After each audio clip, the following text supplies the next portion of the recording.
Vernoux-sur-Brenne accueillait ce 18 mars le départ de la 11e roue Tourangelle, une épreuve classée internationale UCI2 pour la dernière année, puisqu'en 2013 la course changera de braquet et deviendra UCI1, un changement de catégorie qui amènera sur les routes du département le gratin du cyclisme international.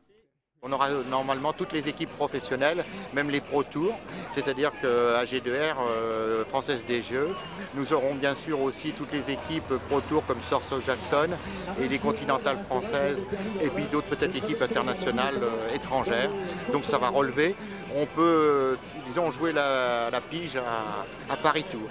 C'est bien que les épreuves montent de catégorie, qu'elles évoluent et c'est bien pour nous et pour le cyclisme en général que des épreuves grandissent et ça c'est une très bonne chose.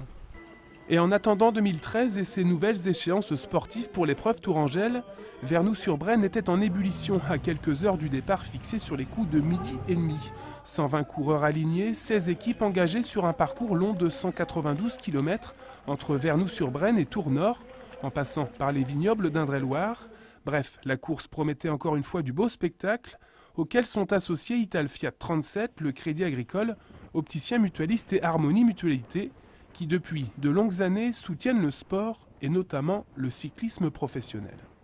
Fidèle depuis 7 ans, et puis Fiat a un historique avec le vélo, donc c'est quelque chose qui se passe très bien, c'est une vitrine pour l'entreprise et puis le sport en général. La route Tourangelle, c'est la plus belle manifestation cycliste du département d'Indre-et-Loire et elle a vocation à grandir encore et on est très heureux de pouvoir l'accompagner dans ce développement.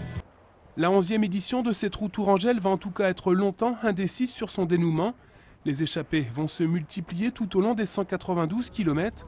Et au final, seuls 71 coureurs passeront la ligne d'arrivée sur les quelques 120 engagés. Les Russes du team Katusha seront en tout cas les plus forts sur le final. Un final qui se jouera à 5 après un regroupement au kilomètre 150. Et au sprint dans les rues de Tours, c'est le Russe Vyacheslav Kuznetsov qui va s'imposer devant Rafa Chtiwi d'Europecar. Un vainqueur en 4 heures, 28 minutes et 37 secondes à près de 43 km/h de moyenne. Le Russe du team Katusha était en tout cas le plus fort sur cette 11e édition. L'année prochaine, le niveau de cette route Tourangelle devrait encore monter d'un cran et le spectacle et la fête populaire seront une nouvelle fois au rendez-vous. Une chose est sûre, les organisateurs ont tout fait pour faire de cette route Tourangelle un rendez-vous incontournable sur le calendrier du cyclisme national.